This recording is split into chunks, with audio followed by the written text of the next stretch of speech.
जी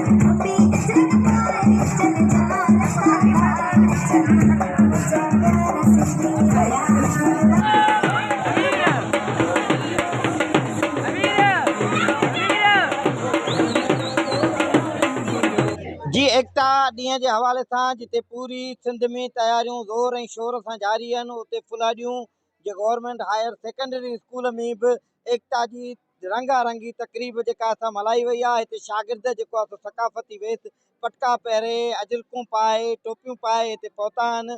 हिते जेको आहे सो शागिर्दनि मल जा मुक़ाबला टेबलोज़ ऐं क़ौमी गीतनि ते रक़्स कयो ऐं क़ौमी गीत ॻाए तकरीरूं करे पंहिंजी धरतीअ खे जेको आहे सो भेटा पेश कई। उते उस्तादनि ऐं शागिर्दनि जो छा चवणु आहे, अचो त उन्हनि खां पुछूं था। जो अॼोको ॾींहुं 4 डिसंबर एकता जो ॾींहुं आहे। इहो ॾींहुं असां हर साल पंहिंजे स्कूल में धाम धूम सां मल्हाईंदा आहियूं। माशाल्लाह ये प्रोग्राम तमाम बेहतरीन रहियो आहे। हर साल पाण इन 4 तारीख़ ते डिसंबर में ही प्रोग्राम वॾे धाम धूम सां मल्हाईंदो आहियूं।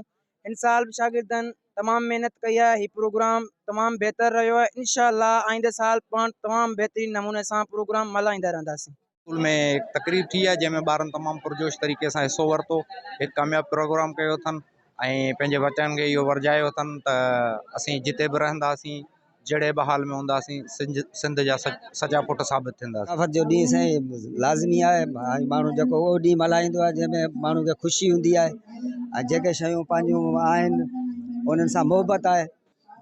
ऐं क़ौमूं जेके आहिनि से पंहिंजा इहे ॾिहाड़ा पंहिंजा मेला पंहिंजा ईदनि जा ॾींहं उहे सुठे नमूने मल्हाईंदा आहिनि, छाकाणि त उन्हनि खे पंहिंजे उन्हनि सां मोहबत आहे। उन्हनि पंहिंजी जेका नई नस्ल आहे उन में इहा आगाही ॾियूं त असीं सिंधी क़ौम आहियूं, पंहिंजी क़ौम सां असांखे मोहबत आहे, पंहिंजे वतन सां असांखे मोहबत आहे।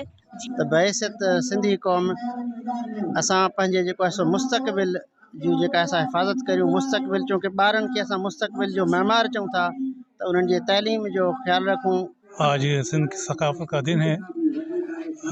तमाम सिंध के वासियों को आज का दिन मुबारक हो। सकाफ़त सिंधी टोपी अजरक के साथ असल सकाफ़त हमारी सिंध का पढ़ा लिखा नौजवान है, तालीम याफ्ता नौजवान, हमें अपनी तालीम पर भी तवज्जो देनी चाहिए।